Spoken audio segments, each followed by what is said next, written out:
নমস্কার বন্ধুরা, simple cook with পলির পরিবারে সবাইকে স্বাগত জানিয়ে আমি পলি হাজির হয়ে গেলাম আর একটা নতুন ধরনের স্ন্যাক্স নিয়ে। আজকে কিন্তু অবশ্যই তোমরা সঙ্গে থাকবে। আর এটা দুর্গাপুজোর জন্য অবশ্যই স্পেশালি বানিয়েছি, অবশ্যই তোমরা বাড়িতে বানাবে। আর যে কোনো অতিথি আপ্যায়নের জন্য এটা কিন্তু দুর্দান্ত একটা রেসিপি। আর বাড়িতে কিন্তু ছোট বড় সকলে কিন্তু ভীষণ পছন্দ করবে। এর জন্য 300 গ্রাম ময়দা নিয়েছি। এখানে অবশ্যই তোমরা কম বেশি করতে পারো, তোমাদের প্রয়োজন মতো নিতে পারো। তার মধ্যে আমি দিয়ে দেবো ছোট চামচের হাফ চামচ লবণ, দেবো সামান্য কালো জিরে, তাতে করে স্বাদ অনেক বেশি ভালো হবে। তারপর হ্যাঁ, এখানে সামান্য 1 চামচ দেবো সর্ষের সাদা তেল বা রিফাইন অয়েল। তো এখানে বেশি ময়ানের প্রয়োজন নেই, 1 চামচ দিলেই চলবে। তারপর খুব ভালো করে একটু মিশিয়ে নিয়ে এখানে দিয়ে দিতে হবে জল। জল দিয়ে নর্মাল ডো যেমন হয়, যেমন আমরা রুটি ভাজি ঠিক সেই রকমই কিন্তু একটা ডো তৈরি করবো। না বেশি শক্ত হবে না বেশি নরম হবে, অবশ্যই কিন্তু যেগুলো খেয়াল রাখবে। তাহলে কিন্তু তোমাদের পারফেক্ট একেবারে কুচনো নিমকি যে হয় বাজারে বিক্রি, সেই রকম কিন্তু পেয়ে যাবে। তো দেখো, এটাকে এবার রেস্টে রেখে দেবো। ভালো করে ডোটা তৈরি হয়ে গেছে, তো 10 মিনিট রেস্টে রেখে দিলেই চলবে। তারপরে এখানে দেখো আমি দুটো কারি পাতার যে ডাল সেগুলো নিয়ে নিয়েছি। এটাকে অবশ্যই কিন্তু আরো দারুণ স্বাদ দেবে। তার জন্য দেখবে প্যাকেটের মধ্যে কিন্তু কুচনো কারি পাতা যেগুলো থাকে না, মশলার সাথে লেগে থাকে, খেতে কিন্তু বেশ ভালো লাগে। তো একটু হাতে ঠেসে নিলাম। তারপরে হচ্ছে দেখো এটা কেমন হচ্ছে দেখে নিশ্চয়ই বুঝতে পারছো। তারপরে এখানে আমি হচ্ছে একটা বড় পাটা নিয়েছি, এখানে আমার কাছে ছিল তাই জন্য এটাতে একটু তাড়াতাড়ি হবে। মানে আমি দেখো এটাকে দুভাগ করে নিয়েছি।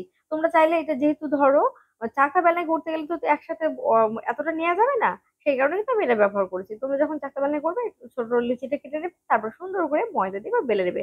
কিন্তু হ্যাঁ, খুব ভালোভাবে খেয়াল রাখবে, যেহেতু একটু ময়দা দেখবে রাবারের মতো হয়ে যায়। তো যাই হোক, আমার কিন্তু এটা বেশ মজা লাগে। ছোটবেলাতে বলতাম মা রবার হচ্ছে, তো এটা কি রবারের, তাই বলতাম। তো যাই হোক, সেটা কিন্তু আলাদা প্রাসঙ্গিক।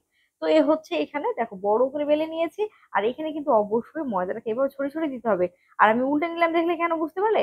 কেন, যাতে করে ময়দাটা থাকে আর এটা কেটে নেওয়ার পরে যেন সেটে না যায়। আর দেখো রুটি থেকে একটু সামান্য মোটা হয়েছে, আবার খুব বেশি পাতলাও না খুব বেশি মোটাও না।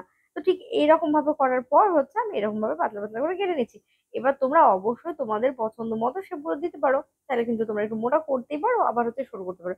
কিন্তু একটু সরু করলে দেখবে ভালো লাগে। আর যখন বাড়িতে বা বানিয়ে খাবে তখন ভাবে যে না, অন্তত বাইরে মানে বাড়িতেই তৈরি করাটা কিন্তু দোকানের স্বাদের মতো কিন্তু স্বাদ পাবে। অবশ্যই দেখবে বাড়ির জিনিস অবশ্যই ভালো হয়, অবশ্যই করবে। তারপরে এরকম ছোট ছোট করে কাট লাগিয়ে নিচ্ছি। তোমরা চাইলে পরে এমনি কিন্তু নর্মাল করে নিতে পারো, কোনো সমস্যা নেই। তারপর হচ্ছে একটা প্লেটে নিয়ে নিলাম। এবার কিন্তু এখানে কিন্তু রেখে দিলে হবে না, না হলে একটার সাথে একটা সেটে যাবে। এটা কিন্তু অবশ্যই খেয়াল রাখবে। আর দেখো এভাবে সেটে যেগুলো যাবে সেগুলো একটু হাতে ছড়িয়ে নেবে। আর তারপর চাকু দিয়ে আমি এভাবে একটু তুলে তুলে নিচ্ছি।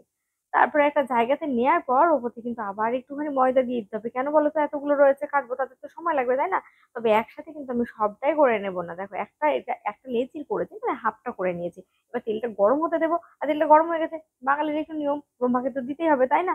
তো চলো ব্রহ্মায় নম বলে শুরু করে দিলাম। তারপর দেখো কত সুন্দরভাবে ফুল উঠেছে, তাই না? এটা ব্রহ্মাকে দিয়ে বাকিগুলো ভেজে নেবো। তো এখানে আমি হাত দিয়ে তোলার থেকে আমার এতে সুবিধা বেশি হয় বলে আমার মনে হলো যে এতে করে দেওয়া ভালো। তো প্রথমটাতে আমি হচ্ছে অনেকগুলো দিয়ে ফেলেছিলাম। তোমরা এই ভুলটা করো না। তাতে করে কিন্তু দেখবে ফোলাটা যেটা হয় না, মানে বেশ নিমকিটা যে ফুলো ফুলো হয়ে থাকে, একটু কম দিলে পরে দেখবে বেশি ভালো ফলে। তারপর হতে অনর্গল এটাকে নাড়তে হবে, কিন্তু আঁচটা অবশ্যই কমিয়ে রাখবে, ঠিক আছে? এই কমিয়ে রেখে কিন্তু অবশ্যই এটাকে অন্তত 4 মিনিট ধরে খুব ভালো করে সুন্দর করে ভেজে নেবে। এবার আঁচটা কিন্তু কমিয়ে রেখেই কিন্তু এটা কাজটা করতে হবে, না হলে উপরটা পুড়ে যাবে আর তোমাদের কিন্তু মচমচে বা সুন্দর একটা যে স্বাদ সেটা কিন্তু পাবে না। সেটা কিন্তু অবশ্যই খেয়াল রাখবে। তো দেখতে পাচ্ছ কত সুন্দর ফুল ফোলা হয়েছে, তাই না? তো এখানে হয়ে গেল। এবার হচ্ছে আমি এটাকে তেলটাকে ঝরিয়ে নেবো। তাই জন্য একটা ছোট ছান্না দিয়ে আমি হচ্ছে এটাকে তুলে নিচ্ছি আরেকটা ছান্নার মধ্যে।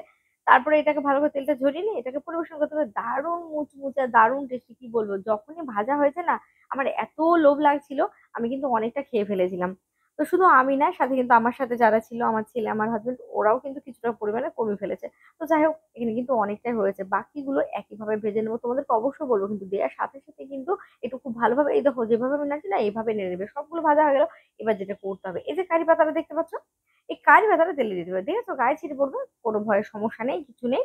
তারপর খুব ভালো করে এটাকে একটু ভেজে নিতে হবে, কয়েক সেকেন্ড লাগবে। এটাকে দিলে পরে দেখবে একটা খুব সুন্দর স্বাদ আসবে, যেটা তোমরা যখন বাড়িতে বানাবে, যারা বানাওনি তারা কিন্তু বুঝতে পারবে। যারা তো বানাও তারা তো বানাওই, তাই না? তো দেখো কতটা হয়ে গেল, 1 গামলা হয়ে গেল। মাত্র 300 গ্রাম ময়দা দিয়ে এতটা হয়ে গেল। আর এখানে আমি বিট নুন দিয়ে ভালো করে এটাকে গুঁড়ো করে নিচ্ছি। তাহলে ওর স্বাদটা অনেক বেশি ভালো হবে। প্রিয় দর্শক বন্ধুরা, তোমাদের যদি ভালো লাগে অবশ্যই কিন্তু তোমাদের অনুরোধ করবো ভিডিওটি একটু লাইক করে দিও আর বন্ধুদের সাথে শেয়ার করে দিও। এই সহজ ও সিম্পল রেসিপিটা তারাও যেন তাদের কাজে লাগাতে পারে। তারপর খুব ভালো করে মিশিয়ে নিচ্ছি। তারপর যে কোনো একটা এয়ারটাইট কৌটোতে রেখে তোমরা অনায়াসে এটা অতিথি আপ্যায়ন কিংবা বাড়ির জন্য ব্যবহার করতেই পারো। কতটা মচমচ হয়েছে!